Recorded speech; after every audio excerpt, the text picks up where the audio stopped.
This was the supporters' day, and the best vantage points were reserved long before the championship cavalcade arrived.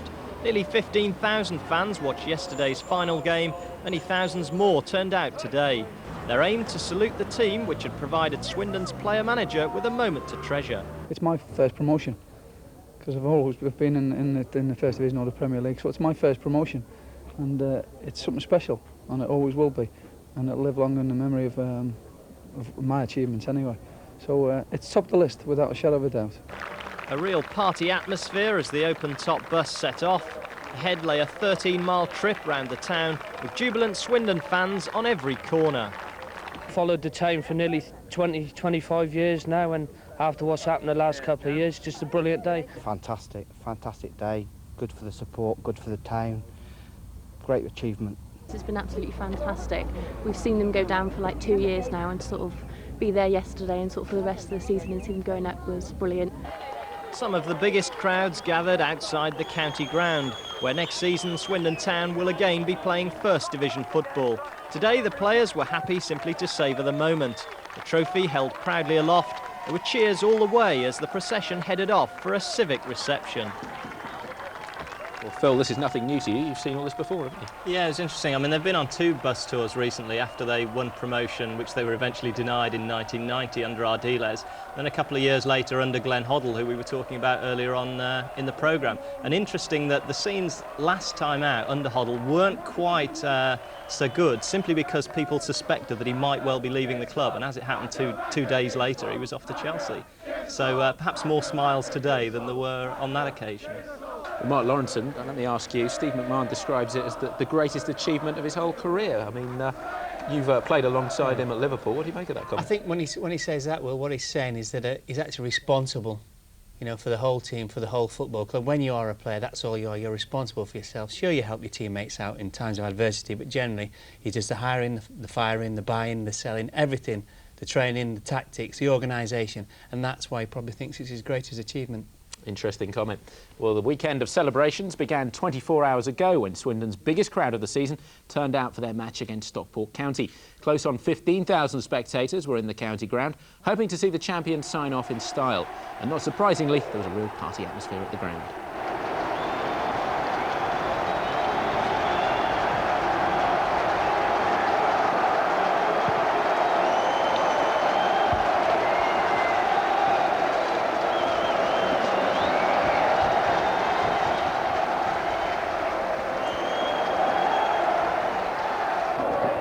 They're still savouring the taste of champagne at Swindon after clinching the championship and £25,000 prize which accompanies the title. In his programme notes, Steve McMahon says this has been his best ever season in the game. Quite an admission when you consider the success he enjoyed as a player at Liverpool, Everton, Aston Villa and Manchester City. He's just picked up another Manager of the Month award and names himself among the Swindon substitutes today. Plenty of silverware on show, and it's skipper Sean Taylor who's carried off Swindon's Player of the Year award. Signed by the New England coach Glenn Hoddle when he was in charge here. It's the 3rd time Taylor's won the trophy in 5 years at the club. No place in the side for injured Steve Finney today. His consolation is being named Young Player of the Year after scoring 15 goals in his first season at the county ground. Stockport are hoping to spoil Swindon's end-of-season party, knowing that a win could see them sneak into the last available playoff spot. It's worth noting that the champions apart, County have the best away record in the division with 11 wins so far. The selection today shows just one change from the side which beat Bristol Rovers last time out. Tom Bennett returns to a lineup which also includes former Swindon striker Andy Much. A real carnival atmosphere then inside the county ground. Swindon, of course, don't really need the points today, but they'll be desperately keen to end their season with a win.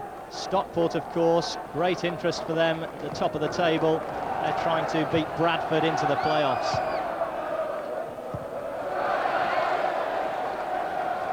And our referee this afternoon comes from Liverpool, Mr. Kevin Breen. Attempted Mexican wave is aborted by the Swindon fans. Certainly not quite the weather for that. Having a second go, and with somewhat more success. Jeffers. Marsden makes the run. Jeffers going alone for the moment. Now he's got help. Todd's cross. Beaumont and Bodin tangling.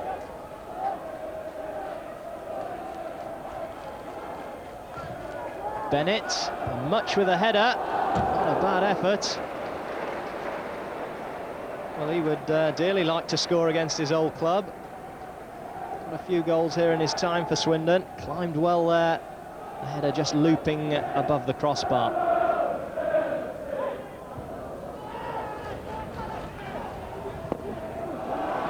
Now, a bit of space for O'Sullivan.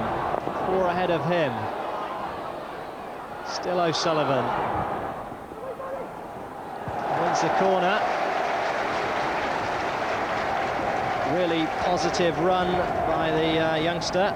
Scored 3 goals for Swindon this season and hasn't been a regular in the side. And Stockport on the back foot for a moment there. Orlock will take it to the near post. Allison's flick on. Back in by Robinson. Still Stockport aren't convincing in the clearance. Odin helps it forward. Taylor gets there. Allison's battling. He's put it over. First clear-cut chance really of the game. Fell to Swindon's top scorer after good work by Sean Taylor. On a stretch, Allison unable to keep the ball down.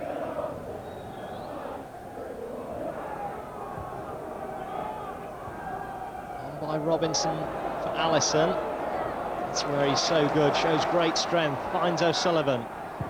Chance for him, beaten away, good save by the goalkeeper. Swindon still trying to make something of it. Horlock. Stockport can clear. First real strike in anger there from Swindon. And here comes Stockport straight away with Andy Much. Digby to meet him, and now needs help from Taylor. In fact, the keeper able to complete the job himself. 2 chances in a minute, either end of the pitch. Stockport hitting back on the break, and it was Andy Much denied by Fraser Digby.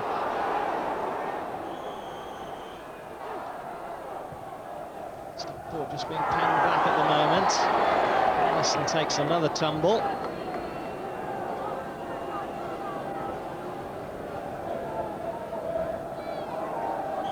Free kick just a little further out than one Swindon had earlier in this half. Horlock and Bodin again over it.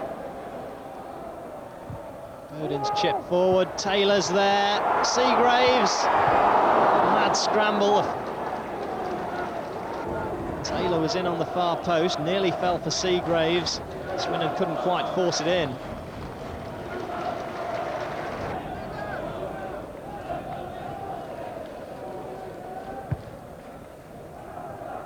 Bodin finds Allison. Somehow just over the top. I don't think it would have counted anyway. The referee's whistle had gone.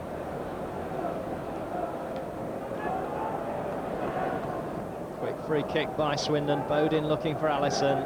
Just lobbed it over the keeper, over the crossbar, and he pushed his way into the position anyway.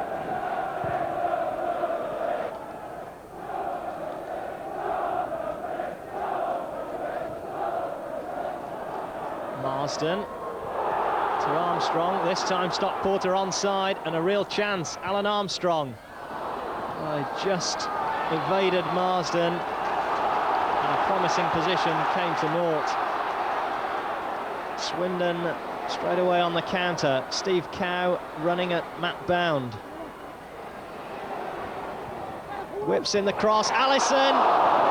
Well, it should have been the first goal of the day, and he knows it. Applauds the service. He really should have been taking the applause for his 21st goal of the season. Super counter-attacking by Swindon. Steve Cow whipped it in low. Allison in front of his marker. Somehow lofted it over the crossbar.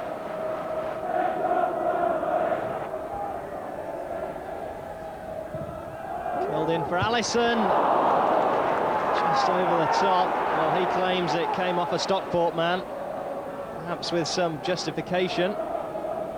The referee's verdict is a goal kick. Ball whipped in with plenty of pace. Two players went for it. The referee said it came off a red shirt rather than the white one.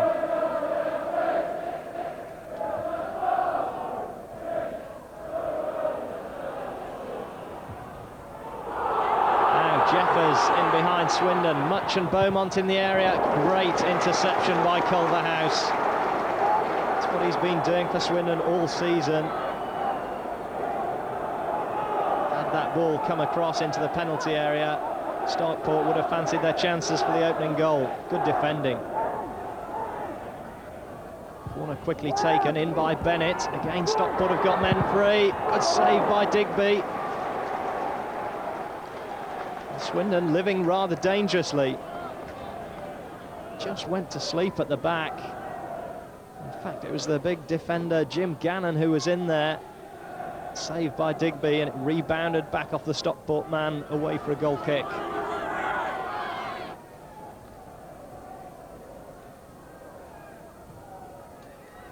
Allison again. Steve Cow. Well, it certainly dropped nicely for him, but he didn't make any kind of contact on it. Allison getting the flick on. Cow in exactly the right place to pick up the pieces. He just didn't make the contact he wanted.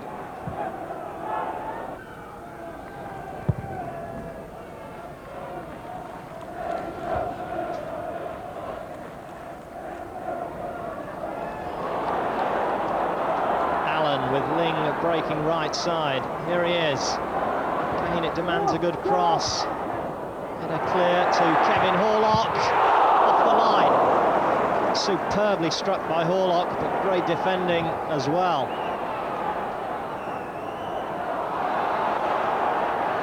Well, Swindon wouldn't have wanted it to fall to anybody else. Kevin Horlock, 16 goals, and so close to number 17. A fabulous goal line clearance to deny him.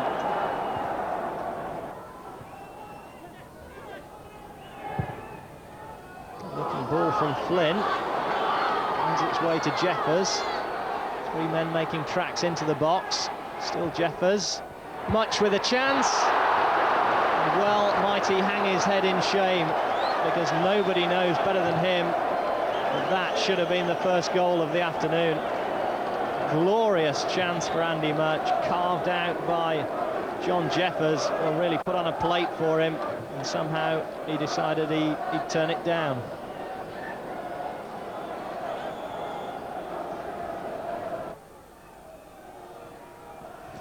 Allen to Cow, 4 in the box, headed away by Bound.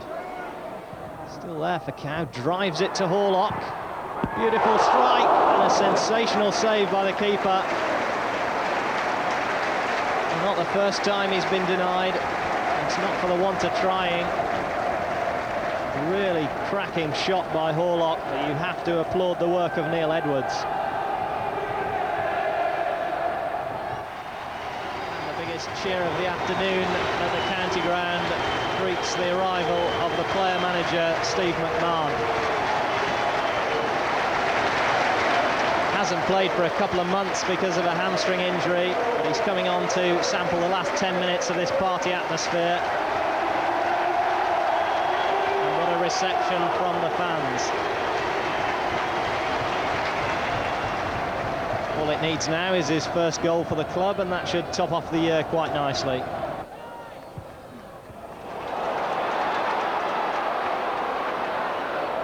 Allison, infield for Horlock. Can he finish it off?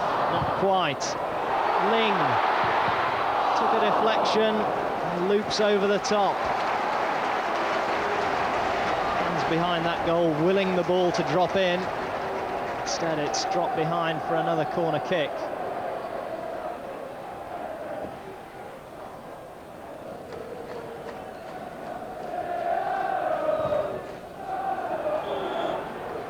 There goes the final whistle, the end of a glorious season for Swindon Town. Second Division champions with a total of 92 points. Not quite the finish they were looking for today, perhaps, but Steve McMahon knows that over a year it's been a job well done. For Stockport County, it's second division football again next year. Swindon Town back in Division 1. We'll look forward to the new season. End of the day here, no goals. Swindon Town 0, Stockport County 0. So the Swindon Town players enjoy their lap of honour, one they've thoroughly deserved at the end of a season in which they've really dominated the second division. Leaders almost from start to finish, and they've really finished well clear of the rest of the pack. A wonderful moment for Steve McMahon. He's enjoyed a lot of success in football, but according to him, there's been nothing to top this year. His first full year as a player manager, and well might he kiss that silver trophy.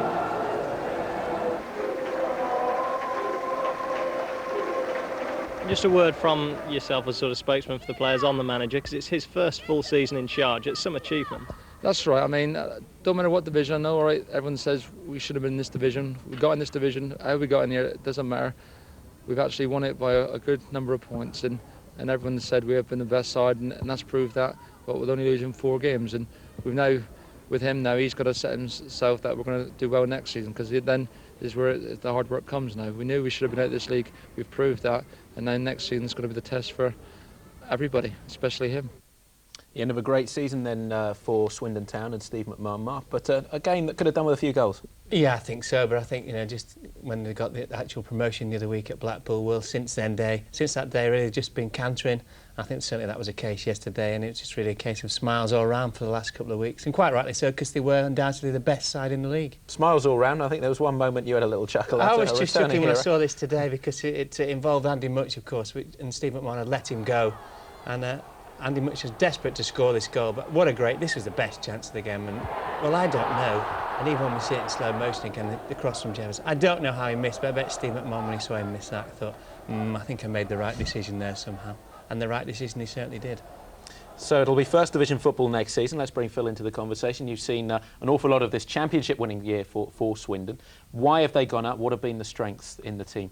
I think, well, the main reason that they've gone up is they've got strength in depth. Whenever they've had injuries, there's always been somebody to come in, be it a young player who's coming through, or maybe an experienced player that McMahon's picked up, you know, from elsewhere. People like Steve Finney, who had a lot of experience with Manchester City, albeit in the reserves. People like that who've come in, and that's something that no other side has had. You look at Bristol Rovers, Bristol City, for example, they get an injury to a key player, and you suddenly think, well, who's going to play in their place? Swindon have had strength all the way through, and of course they've scored a lot of goals. I mean, Kevin Horlock, 16 goals from midfield. I mean, that's a sensational return for him. And McMahon himself, he didn't have the best of starts with Swindon, but he certainly learnt from last year. No, I mean, there's a certain argument they shouldn't have gone down last year. I mean, they had too many good players to go down, really. I mean, obviously they got sucked into a relegation battle, which they couldn't get out of. But there is quality within the side. McMahon's just added a little bit extra to that. But he still says they need 2 or 3 players this summer to be able to mix it in the first division next year. There's not that big a gap between first and second. It's not like going from first to Premier League where there really is a gulf. So I expect them to hold their own at least next season. 2 or 3 players he's talking about. Which positions do you think he's going to go for? I think he's got to look at the midfield. I mean, he's not getting any younger himself, if he'll allow me to say that. But and he's had a few players in on loan, like David Priest and Scott Leach. So he knows that that's an area that does need strengthening, and I think that's where he'll be looking to sort of see who he can pick up during the summer. The strikers, you know, there's riches there for them. They've got about 4 players, so I think they're okay there. It's the midfield he'll look at.